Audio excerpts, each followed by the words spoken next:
नमस्कार दोस्तों, स्वागत है आप सभी का अनटोल्ड हिस्ट्री पे। दोस्तों, जैसा कि आप जानते हैं, एक स्वघोषित मोहतरमा जो हैं वो खुद को अपना इतिहासकार बन रही थी, बहुत बड़ा वाला इतिहासकार बन रही थी। तो उनसे एक अच्छी खासी डिबेट हो गई। उस डिबेट में और भी कई साथी वो भी शामिल हुए और एक पर उन्होंने बड़े अच्छे प्रश्न उठाए जिसका वो जवाब नहीं दे पाई। तो इसमें से डॉक्टर रेवेनविंग थे, इन्होंने भी कुछ बड़े अच्छे से प्रश्न उठाए हैं। उनसे मेरी इस पर डिटेल में चर्चा हुई और ये पूरी डिबेट पर अगर आप ध्यान से सुनेंगे तो आपको ये पता चलेगा कि वो पूरी तरह से जो स्वघोषित जेएनयू की अपनी इतिहासकार बन रही थी, चारों खाने चित्त हो गई। उन्होंने एक क्वेश्चन उठाया था कि मेगास्थनीज की इंडिका में कृष्ण का जिक्र है, जबकि वो कहीं पे जिक्र था ही नहीं। डॉक्टर रेवेनविंग यहाँ बताते हैं कि उसको अगर ध्यान से अगर हम पढ़ें तो उसमें इस बात का जिक्र है कि वो 7 साल की बच्ची से शादी करता। अब यही बता दें कि वो कृष्ण कैसे हो सकता है भाई। दूसरा क्वेश्चन, जब डीएनए की बात आई तो चूंकि इनका मेडिकल फील्ड में एक्सपर्टीज है डॉक्टर रेवेनविंग का, तो इस पर भी इन्होंने बड़े अच्छे जवाब दिए हैं और इस पर हम लोगों की बड़ी डिटेल्स में चर्चा हुई है और पूरी तरह से वो नेस्तानुभूत हो गई। जो उनका घमंड था वो चूर चूर हो गया। दोस्तों, इस वीडियो को अंतिम तक देखिए और सच्चाई का आप खुद पता लगाएं, ताकि आपको कोई ऐरा गहरा व्यक्ति आके या कुछ भी इतिहास के नाम पे गपोड़ के ना चला जाए, सिर्फ ये कह के कि देखो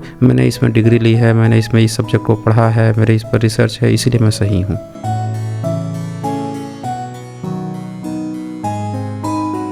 हाँ जी डॉक्टर नमो बुद्धाय रावेन सर। हाँ जी, नमो बुद्धाय, नमो बुद्धाय जी। सर तो हम लोग कल भिड़ी गए थे रात भर उनसे, रुचिका जी थे। हाँ। तो वो कुछ हम्म। पॉइंट थे जो टच अप नहीं हुए थे। एक तो वो कृष्ण वाला पॉइंट था, मैं बाद में मेगास्थनीज उठाया और हम्म। उसमें क्या लिखा है, जो हेरेकल्स इनको ये कृष्ण बोल रही थी, उसकी हम्म। एक 7 साल की बच्ची पांड्या थी और पूरा ओके। राजभार उसने उस बेटी को दे दिया। ठीक है, और फिर आगे क्या बोलता है मेगास्थनीज की, जो ये क्योंकि कोई पॉसिबल सूटर नहीं था, कोई मतलब जिसके साथ शादी करने के लिए अपनी बेटी की, तो वो अपनी ही बेटी के साथ उसने संबंध बना लिया हेराकल्स। बताइए। इसको ये बोल रही है। हिंदू लॉ पे तो पीछे ही बताइए। पड़ती है इनकी, ये बोल दी ना अगर कि यही कृष्ण है तो फिर गए, फिर हिंदू वाले तो कोई छोड़ेंगे नहीं। एक हिंदी मतलब मेगास्थनीज की इंडिका के कई अनुवादक हैं। तो एक तो राम एक शुक्ला है और एक कुलदीप जी हैं। तो कुलदीप जी ने तो एक पूरा चैप्टर दे दिया ना जब उसका अनुवाद किया। तो इंडिका में बुध के अतिरिक्त किसी का नाम ही नहीं है और इसमें उन्होंने पूरा ये बता दिया। इन लोगों का जो गपोड़ है उसमें साफ साफ ये लिख दिया कि उन्होंने बुध को बूटा नाम से लिखा है, पालीबुथ नगर को पाली बोटा लिखा है। इन दोनों शब्दों में जो समानता है उसका खुलासा हम पीछे कराए हैं। नंगे बदन रहने वाले साधुओं का उल्लेख भी किया है इन्होंने, हालांकि ब्रैकेट में जैन मुनि लिखा है लेकिन वहां जैन की चर्चा नहीं है। नंगे बदन रहने वाले आजीवक होते हैं। लेकिन इन्होंने नीचे एक बात और लिख दी है यहाँ पे कि लेकिन ब्रह्मा विष्णु शिव राम कृष्ण इंद्र आदि कहीं किसी का कोई उल्लेख नहीं है। एकदम अपने अनुवाद में खुल के इन्होंने इस बात का लिखा है। और ये मोहतरमा जो है पता नहीं व्हाट्सएप छाप यूनिवर्सिटी कहाँ से शिव और कृष्ण को इसमें घुसेड़ दी थी। सब लोग अपने आंखों से देख लीजिए। ये इंडिका का अनुवाद है, ये मूल अनुवाद है और सेकेंडरी टर्शियरी सोर्स। अच्छा, इनको प्राइमरी सोर्स समझ में नहीं आ रहा था। उनको प्राइमरी सोर्स तो नहीं दे रही। तिपिटक में बार बार एक बात कोट कर रही थी। मेगास्थनीज के फ्रेगमेंट्स होते, फ्रेगमेंट नंबर्स 1 2 3 4 फ्रेगमेंट दी नहीं। कौन से फ्रेगमेंट की बात करें?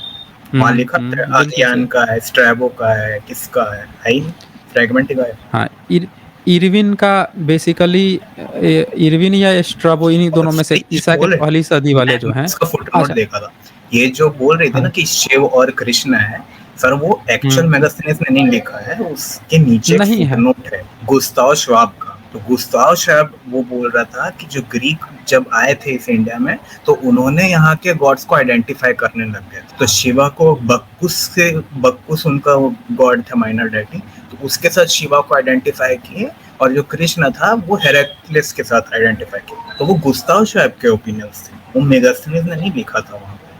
अब एक बात और भी तो, हाँ, एक बात और थी ना कि 1848 में 1848 में वो किताब कंपाइल हुई थी ना, मतलब इंग्लिश में। उससे पहले 2-4 साल पहले जर्मन वगैरह में तो हो गई थी।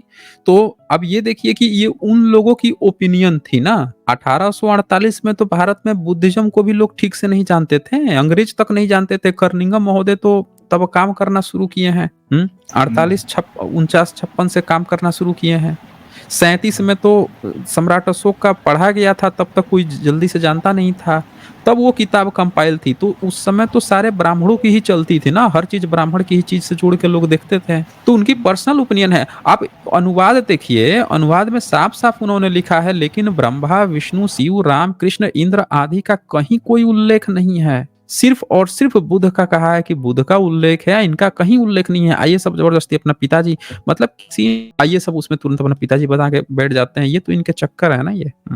और इन्होंने एक और चीज था जो सब लोगों को जानना जरूरी है, ये धम्मपद। इन लोगों ने क्या किया है, बुद्धिज्म के वमन शब्द को ही ब्राह्मण घोषित करके इतिहास का सबसे बड़ा घोटाला किया है। अगर धम्मपद बुद्धिज्म की किताब है दोस्तों, अगर आप इसको पढ़े ना, आप जब बुद्धिज्म की किताब पढ़ रहे हैं तो बुद्धिस्ट लोगों के नजरिए से जानिए ना कि इसमें कौन है। तो इसके अनुवादक है ताराराम। उस मोहतरमा जो है बार बार इस बात पे बिखर रही हैं कि ताराराम 2019 में अनुवाद किए हैं, तो हम इसको क्यों माने। तो हमने कहा कि भाई आप मत मानिए, लेकिन आपके पास कोई पुराना सा हो वही शेयर कर दीजिए। लेकिन इसका वो जवाब नहीं दी। वो आप ये देख लीजिए, जब उससे कहा गया कि अगर आपको ऐसा लगता है कि हम लोग जो इसके एक्सपर्ट हैं, अगर आप इसकी किताब नहीं मानती हो तो आप मान लो। इन्होंने साफ साफ ब्राह्मण वर्गों में ये साफ साफ लिखा है यहाँ पे कि तथागत के दर्शन में ब्राह्मण शब्द का ठीक वही अर्थ नहीं है जो वेद आधारित ग्रंथों में है। तथागत के दर्शन में ब्राह्मण न तो शास्त्रों को जानने वाला पंडित ही है, न ही ब्राह्मण कुलोत्पन्न या ब्राह्मणी से उत्पन्न पुरुष ही है। वस्तुतः तथागत के दर्शन में भिक्षु की ऊर्ध्व अवस्थिति का नाम ही ब्राह्मण है। अब ये देखिए कि तथागत का ब्रह्म विहारी ही ब्राह्मण है, लेकिन इनको ये बात समझ में नहीं आ रही थी कि भाई बुद्धिज्म की किताबों में ब्राह्मण बुद्धिस्ट लोग बताएंगे ना कि उनके यहाँ इसका क्या मतलब है।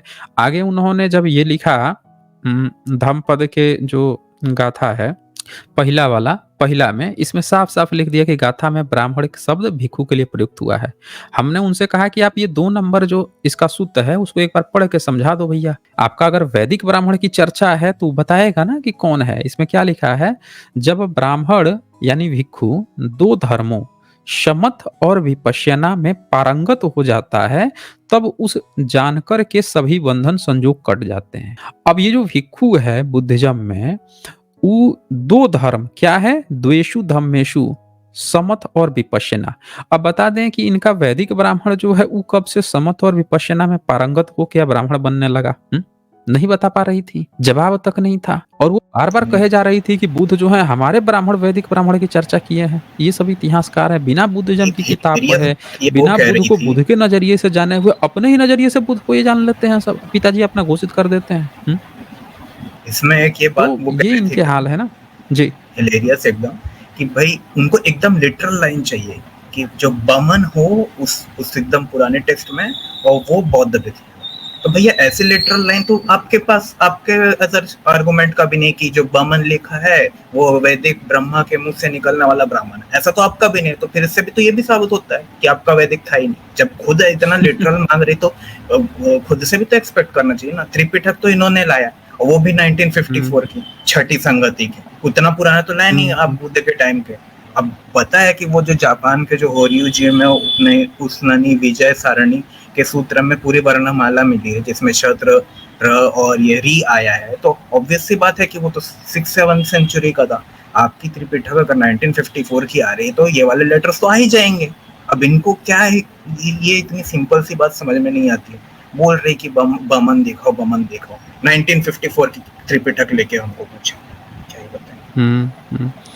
तो ये नहीं, इनके मेन बात क्या है ना कि ये तो सबूत है ना कि पहली दूसरी सदी में चाइना में श्रीलंका में कई जगहों पे इसके सबूत मिल चुके हैं ना धम्मपद के।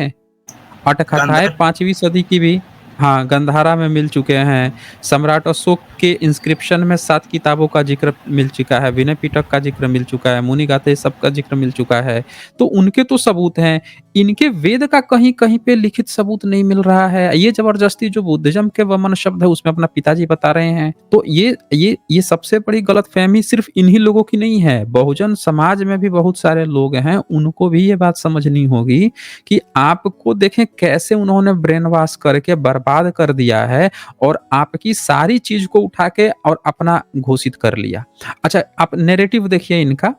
जब ये बात हुई उसने क्या कहा कि अगर ये सारा चीज ब्राह्मणों ने नहीं किया है तो क्या भिक्षुओं ने किया है? क्या बलि प्रथा? बताइए, वेन सॉन्ग जब साफ साफ इस बात को लिख रहा है कि स्थानीय लोग करते थे, याक्षिणी के लिए करते थे, तो ये वैदिक से क्यों जोड़ रही है बलि हाँ, प्रथा को?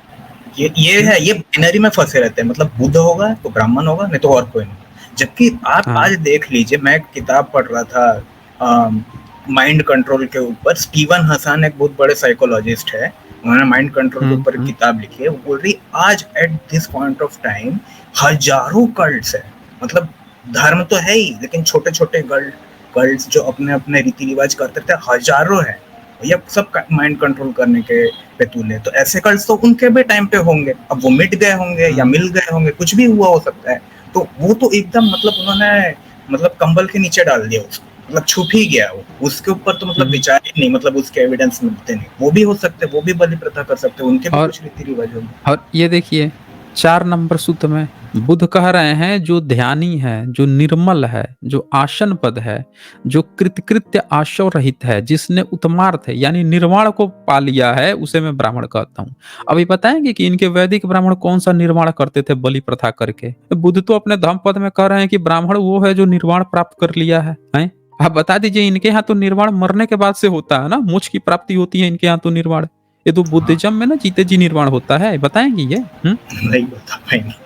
तो ये इनको पता ही नहीं है। दरअसल इन लोगों ने बुद्धिज्म में जबरदस्ती चेरी पिकिंग करके उसके शब्दों का अपने मतलब के हिसाब से अर्थ निकाल के अपना काल्पनिक धर्म खड़ा किया।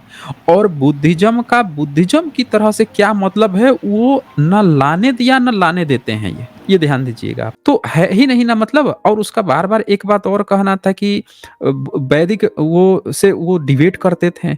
बताइए, वो तो संस्कृत बोलता होगा, बुद्ध पाली पाकित बोलते होंगे, डिबेट कैसे होगी?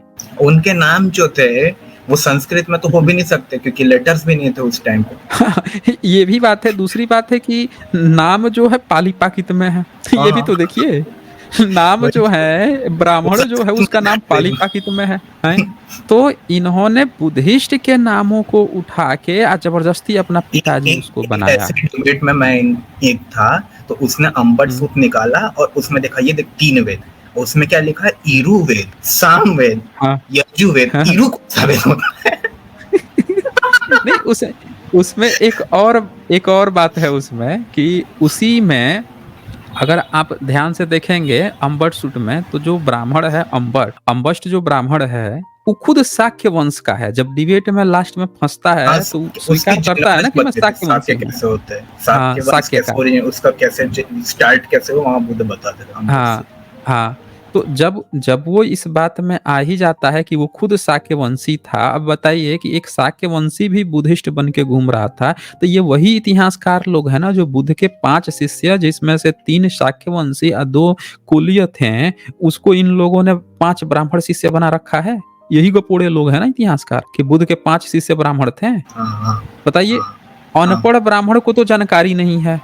सारे लोग ध्यान से सुनिएगा, अनपढ़ ब्राह्मण को नहीं जानकारी है इतने डिटेल्स में, आम जनता को नहीं जानकारी है। तो ये फर्जी फेक न्यूज कौन फैलाया है? तो पढ़ा लिखा ब्राह्मण। याद रखिएगा दोस्तों, क्योंकि पढ़ा लिखा ब्राह्मण जो है वही सबसे ज्यादा धूर्तई किया है इतिहास में, तभी ना ये सारी गलतफहमियां पैदा हुई हैं। बताइए, अनपढ़ ब्राह्मण को तो जानकारी नहीं है, उसे तो कुछ नहीं पता है बुद्धिज्म के बारे में। उसको तो अपने चून से मतलब है, ला भाई हमको दान दक्षिणा दे दे। ये सारा पढ़ा लिखा ब्राह्मण जो है भारत का इतिहास बर्बाद किया हुआ है। लोग कहते हैं पढ़ लिख लिया है तो आपके साथ पक्षपात थोड़े करेगा, डिस्क्रिमिनेशन थोड़े करेगा। तो ये इनकी वो है। एक और देख लीजिए 6 नंबर में लिखा है जिसने पाप को धोकर बहा दिया है वो ब्राह्मण है। इनके यहाँ का ब्राह्मण तो घोड़ा मार रहा है भाई, तो कह रही है कि हमारे यहाँ का तो बलि चढ़ाता था। अब बुद्ध तो कह रहे हैं कि भाई जो पाप को धोकर बढ़ा दिया वो ब्राह्मण है। जो समता का आचरण करता है इनका ब्राह्मण तो हमेशा डिस्क्रिमिनेशन करता है। बताइए, कैसे ही कह रही थी कि इनके वैदिक ब्राह्मण की बात कर रहे हैं बुद्ध। वह श्रमण है, देखिए कह रहे हैं वह श्रमण है, उसने अपने चितमलों को हटा दिया इसीलिए वो प्रवजित कहा जाता है। देख लीजिए, वो कह रहे हैं कि ये जो सब धो के बहा दिया है वही ब्राह्मण है, जो ये सारे समता का आचरण करता है वही विश्रमण है, हटा दिया है मलों को तब प्रवजित कहा जाता है। सारा एक साथ लेके आया जा रहा है यहाँ पे। ये पता नहीं यहाँ पे अपने वैदिक ब्राह्मण घुस रही। तो ये सब लोग आप यहाँ पे देख सकते हैं। ठीक है रविंद्र जी, एक जेनेटिक स्टडी के बारे में इनकी बात करनी थी। इन्होंने वीडियो दिया डेविड राइट साहब का, ठीक है। और वो वीडियो में क्या कह रहे हैं कि फ्रीजिंग हुआ है 2000 से 3000 साल के ये रेंज में, ठीक है। अब ये क्या कह रही हैं कि नहीं, फ्रीजिंग हुआ है, लिखती भी ट्वीट पे 3500 ईयर्स ऑफ फ्रीजिंग। वो वीडियो में कुछ और चल रहा है रेंज, इनका 3500। अच्छा उससे हमको एक बात हमको एक बात ये समझ में नहीं आई कि उससे ये कैसे साबित होगा कि बुद्ध के समय में संस्कृत था या बुद्ध के समय में इनका वैदिक कोई युग या उससे पहले था, ये कैसे साबित होगा? डीएनए से जैसे जो कोलंबस है, जैसे कोलंबस है तो कोलंबस का डीएनए भी मिल गया है। कोलंबस का जो कब्र था, कब्र मिल गया, उस कब्र का डीएनए जांच किया गया, उसके जो वंशज ऑलरेडी थे उनसे जांच किया गया, डीएनए भी मैच कर गया। तो जब डीएनए जांच करने का एक ही तरीका होता है कि उनके वंशज हों। अब सवाल ये है कि कितने सैंपल आपके पास हैं? 100 सैंपल हैं, 200 सैंपल हैं? हमने तो सुना था कि 3 सैंपल थे। एक किसी ने कहा था कि नहीं 19 सैंपल थे, किसी ने 22 सैंपल कहा। बस सैंपल की संख्या इतनी कम है। अब उसके बाद से क्या है कि जातियां तो भारत में 6000 से ज्यादा है ना। 6 ग्रुप से सैंपल के, वो सारे ब्राह्मण निकले थे उनकी स्टडी। सारे के सारे ब्राह्मण निकल गए। उनमें जो स्टेप जीन का रेशियो था, जो स्टेप पेस्टोरलिस्ट का जीन कंपेयर टू जो ईरानियन और अफ्रीकन हंटर गैदर पॉपुलेशन को जो मिक्सचर का एक जो जीन पूल था और स्टेप पेस्टोरलिस्ट का था, तो रेशियो उन 6 ही ग्रुप में सबसे ज्यादा आया था स्टेप पेस्टोरलिस्ट का। और वो सारे ब्राह्मण मतलब फिर भी एक बात आप देख लीजिए कि किसी चीज से तो ये तो पता चलेगा ना कि कोई बाहर से आया, लेकिन ये थोड़े पता चल पाएगा कि भाई बुद्ध के समय वो संस्कृत था, बुद्ध के समय ऋग्वेद था, बुद्ध के समय जितनी चीजें थी उसका अपना एक धार्मिक प्रैक्टिस करता था, काल्पनिक वैदिक युग खड़ा करके बैठा था, पता ही नहीं चलेगा। यमनियन कोई स्टेप पेस्टोरलिस्ट थे और वो कॉकसस माउंटेन से ऐसे माइग्रेट होके आए थे, क्योंकि उनका जो वाई क्रोमोसोम पे R1A Z93 जो सिग्नेचर डीएनए है वो यूरोपियन वालों से ज्यादा मैच खाते हैं। तो ऐसा कि कुछ लोग वहाँ पे यूरोप साइड गए, कुछ लोग यहाँ इंडिया साइड आए, तो हम लोग का जो ज्यादा मैच यूरोपियन लोग के साइड से ज्यादा खाता है कंपेयर टू ये। तो उन्होंने वैसे लिया था कि बाहर से आया। और क्योंकि जो उन्होंने वुमेन नहीं लाए थे, क्योंकि माइटोकॉन्ड्रियल डीएनए जो उनके साइड में मिलता है यूरोपियन, वो इंडिया में नहीं मिलता। इंडिया का जो माइटोकॉन्ड्रियल डीएनए जो माँ के थ्रू ट्रांसमिट होता है डॉटर्स में और फिर फीमेल साइड ही उसका पासिंग ऑन होता है माइटोकॉन्ड्रियल डीएनए का, वो कभी भारत से बाहर नहीं। तो सारी महिलाएं जो थी वो यहीं की थी, तो इन्होंने यहाँ के साथ ही रिप्रोडक्शन किया, परिवार बढ़ाया, ऐसा था वो। तो जो R1A Z93 थे उसके बेस पे ये लोग बोल रहे थे। तो कुछ सैंपल साइज तो था जरा अच्छा खासा, लाइक 571 समथिंग कुछ सैंपल लिए थे, 1500-1000 के आसपास थे वहाँ पे सैंपल ग्रुप्स में। तो उसमें कोई दिक्कत नहीं, बट बात है कि ये तो बताएंगे ऋग्वेद वगैरह उससे है। लेकिन उससे उनका क्लेम थोड़े साबित हो पाया कि वो कह रही हैं कि जाति सिस्टम, भारत में आज 6000 जातियां हैं, उस सैंपल से ये कैसे पता चल गया कि भाई 6000 जातियां, 33000 उपजातियां जो हैं उसी समय आ गई थी। मैगस्नीज 7 क्लास की चर्चा कर रहा है। अरबी जो लेखक हैं 8वीं-9वीं सदी के, वो भी 7 क्लास की चर्चा किए हैं। तो उससे ये थोड़े पता लग पाएगा। आप स्मॉल रेशियो में पता लगा सकते हो। एक तो सैंपल होता है ना कि सैंपल रेशियो भी बड़ा होना चाहिए, सैंपल रेशियो कम है तो आप एक छोटा अनुमान लगा सकते हो, पूरा व्यापक अनुमान थोड़े लग सकता है। मतलब जो ग्रुप्स उनको मिले थे उसी का ही अनुमान लगा था। जैसे मडिगा का एक कम्युनिटी का उन्होंने निकाला था, आखिरी मिक्सचर डेट कब था। तो आई थिंक फोटो में कैसे सेंड करूँ, उसका जो टेबल था। ठीक है, ओके। अच्छा ठीक है सर। वो फोटो में है 6-7 ट्राइब्स और उनका आखिरी मिक्सचर डेट दिया हुआ है, कभी आपको होगा तो वो पेपर मतलब फोटो तो है ही वहाँ पे, लेकिन ठीक है वो अलग अलग कास्ट का उन्होंने लेटेस्ट मिक्सचर डेट दिया हुआ, 7-8 उनके कास्ट थे एज एन एग्जांपल। ठीक है सर, ठीक है, ओके ओके, चले आगे बढ़ते हैं हम लोग। और एथिस्ट यहाँ लिखते हैं, मनुवादी पीपुल सेज हमें मुस्लिम से दिक्कत नहीं है, क्रिश्चियन से दिक्कत नहीं है, बुद्धा से दिक्कत नहीं, ओबीसी से दिक्कत नहीं, हमें तो एससी से दिक्कत है, क्यों? हाँ एथिस्ट, ये भी बात आपकी ठीक है, एससी से भी दिक्कत है और बुद्ध को जो मान रहा है उससे भी दिक्कत है ना, जो बुद्ध को मान रहा है उससे भी दिक्कत है ना। इनका ब्राह्मण देखें ये क्यों खड़ा करते हैं, अगर बुद्ध आ गए तो ब्राह्मण संप्रदाय नीलबटे सन्नाटा है ही नहीं ना। बुद्धिज्म को इन्होंने हाशिए पर इसीलिए तो रखा है क्योंकि सारा ब्राह्मणवाद इन्होंने बुद्ध कह रहे हैं, बुद्ध कह रहे हैं, बुद्धिज्म में सम्राट अशोक ये उनके नाम पर अपना खड़ा कर दिया। तो सारा चीज ही उसने खड़ा किया है बुद्धिज्म से, इसलिए बुद्धिज्म को ऊपर नहीं आने देता है या बुद्धिज्म का सही अल्लाह ने नहीं दे रहा है। ये असल चक्कर है, इसलिए भारत में बुद्धिज्म नहीं आ पाया और तब ये काल्पनिक ब्राह्मण संप्रदाय खड़ा हुआ है। असल चीज हमें पहचानने की जरूरत है। देविश गिल यहाँ लिखते हैं, एसजे भाई अगर हम सब लल्लन टॉप को टैग करके आपकी इंटरव्यू लेने को कहें तो आप जाओगे? ब्राह्मण नैरेटिव का जवाब देना बहुत जरूरी है। बिल्कुल, हमें इसमें कोई डाउट नहीं है, अगर वो लेना चाहते हैं इंटरव्यू तो स्वागत है, बिल्कुल स्वागत है। तो दोस्तों आपका बहुत बहुत धन्यवाद इस वीडियो को अंतिम तक देखने के लिए। जल्द ही मिलते हैं एक नए वीडियो के साथ। बहुत बहुत शुक्रिया आप सभी का।